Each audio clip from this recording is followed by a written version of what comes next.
It is a beautiful sunny day, and despite my initial thoughts that there isn't much life in this pond, there's a lot going on here. Let's see if we can see something interesting.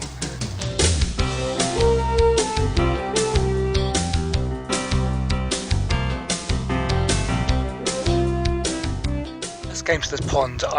When I first looked at it, I was thinking, this is not much of a pond. There's so little life here, there's so little plant life. I can't imagine anything much surviving in this pond very well, but looking at today on a bright sunny day, there's actually quite a lot here. We've seen lots of the tadpoles, there's mating rituals for the dragonflies going on, there's little flies and moths and butterflies all over the place. I've seen tadpoles and newts in the water. There's a lot more than I expected. Very difficult to catch on camera though. I'm really hoping that some of the stuff that I've filmed will come across to you guys, but it's been pretty amazing actually. Hopefully you'll be able to see some of it. Let's start with the tadpoles, as busy as ever in this murky water. They're getting much bigger, but it's very difficult to tell if they've started growing legs yet. Due to the quality of the water and the fact that there's very little plant life in this pond, I was sceptical that I would find much else here, but to my surprise I did manage to catch a glimpse of a newt. It's tricky to spot, but keep looking and you might see the long pale body of the newt as it comes to the surface to breathe. Adult newts will eat the young tadpoles, but they can go in circles, as when the newts breed, their young in turn can be eaten by the tadpoles. From this tiny glimpse I can't tell what species this is. It's probably a common newt. It's very unlikely to be a great crested newt, as they are endangered and their habitat protected. If the council knew that there were great crested newts in this pond, there's no way people would be allowed to let their dogs jump in this pond.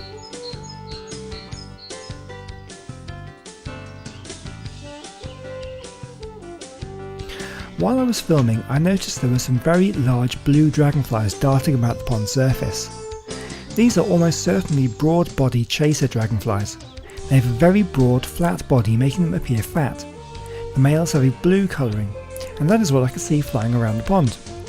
A bit later I saw some yellow-bodied females show up, and even saw the two mating. They mate on the wing, and then the female will find a suitable spot to lay her eggs, where she hovers over the water, as you can see here, dipping the tip of her abdomen in and dropping her eggs onto the vegetation below the surface. The broad-bodied chaser is one of the most common dragonflies in Europe.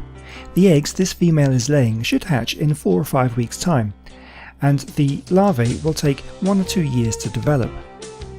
The larvae live in the silt and detritus at the bottom of the pond, laying buried in the mud with just the head and eyes showing. After emergence, the adults move away from the water and undergo a period of maturation which lasts 10 to 14 days.